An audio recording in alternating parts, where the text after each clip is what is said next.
Guys तो कैसे हो आप सभी गाइस। मैं आपको बताऊं, जो मैंने 10th और 12th पास वाली वीडियो बनाई थी कुवैत पे, उस पे इतना सारा जो आप लोगों ने प्यार दिया, लगभग लाखों से भी ज्यादा लोगों ने वीडियो को देखे और कई लोगों ने उसी पे कमेंट किए कि भाई आपने जितने भी जॉब बताए वो सारे ठीक हैं, जो भी आप 10th और 12th के बाद काम कर सकते हो कुवैत में। मैंने उसमें कई सारे काम बताए थे तो लोगों को काम काफी पसंद आया, बट लोगों ने कमेंट ये किया कि भाई आपने उसमें जो ड्राइवर के जॉब के बारे में बताया था कि आप ड्राइविंग का काम कर सकते हो कुवैत में, अगर आप किसी भी टाइप के ड्राइवर हो, जैसे कि अगर आप टैक्सी ड्राइवर हो, कार ड्राइवर हो, ट्रक ड्राइवर हो, या फिर आप किसी भी टाइप के ड्राइवर हो और कुवैत में काम करना चाहते हो तो आप कैसे कर सकते हो, कितनी आपकी सैलरी होती है, कौन से ड्राइवर पे कितनी सैलरी मिलती है, और वीजा के लिए हमको क्या क्या चीज लगता है। ठीक है, कई लोग वीजा के लिए पूछ रहे थे कि भाई डॉक्यूमेंट कौन कौन से लगते हैं, वो आप थोड़ा डिटेल में बताओ। देखो, ड्राइविंग का काम करने के लिए सबसे पहला तो है आपका ड्राइविंग लाइसेंस। तो कई लोग कह रहे थे कि क्या हम जिस भी कंट्री में हो उसका ड्राइविंग लाइसेंस यूज कर सकते हैं। देखो, आप इंटरनेशनल ड्राइविंग लाइसेंस को यूज कर सकते हो, क्योंकि क्या है, कुवैत के थोड़े ट्रैफिक रूल्स जो होते हैं वो आपको ट्रैफिक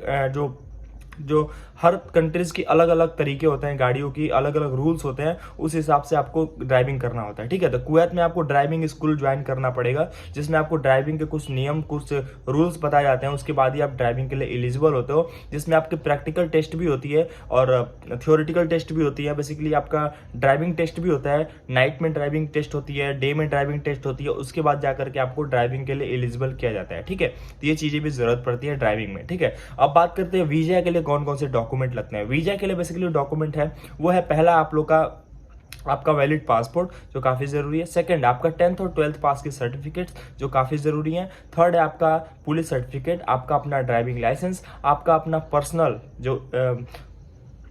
पर्सनल पुलिस सर्टिफिकेट जो होता है, आपके ऊपर कोई पुलिस केस या क्राइम ऐसा कुछ ना हो, इसके लिए पुलिस सर्टिफिकेट। ड्राइविंग में पुलिस सर्टिफिकेट काफी कंपलसरी होता है, तो ये चीज ध्यान देना कि आपके ऊपर कोई पुलिस केस या फिर पहले आपका कोई एक्सीडेंटल केस ऐसा कुछ ना हो, इसके लिए आपको police certificate, clean criminal record जिसको कहते हैं, वो भी आपको लगता है। अब बात करते हैं सैलरी के बारे में। देखो, कार ड्राइवर अगर आप हो, कार ड्राइवर या फिर टैक्सी ड्राइवर आप कर लो, तो ऑन एन एवरेज अगर आप कंपनी के थ्रू काम करते हो तो आपको ऑन एन एवरेज जो पैसे मिलते हैं वो 180 कुवैती दिनार से लेकर 250 कुवैती दिनार तक होता है। इसमें कमीशन बेस्ड भी काम होता है, सैलरी बेस्ड पे भी होता है। तो कमीशन पे भी लोग काम करते हैं, जो अच्छा पैसा कमा सकते हैं वो कमीशन पे करते हैं, जिनको एक लिमिट रहता है कि भाई हमको इतना ही करना है, वो कमीशन पे नहीं काम करते, सैलरी भी काम करते हैं। ठीक है, ट्रक ड्राइवर को जो सैलरी मिलती है वो 250 कुवैती दिनार से लेकर के लगभग 650 कुवैती दिनार तक मिलती है। इसमें टिप्स भी होते हैं, खाने पीने के फैसिलिटीज, खाने पीने के पैसे मिलते हैं, और भी कई सारी सुविधाएं मिलती हैं। ठीक है, तो उसके हिसाब से मैंने सैलरी बताया, और ये सैलरी आपको लोकेशंस के ऊपर ही डिपेंड करती है और आपके ड्राइविंग एक्सपीरियंस के ऊपर भी डिपेंड करती है। तो बस ये थी छोटी सी वीडियो, कुछ डाउट तो कमेंट करो। Bye bye, best of luck.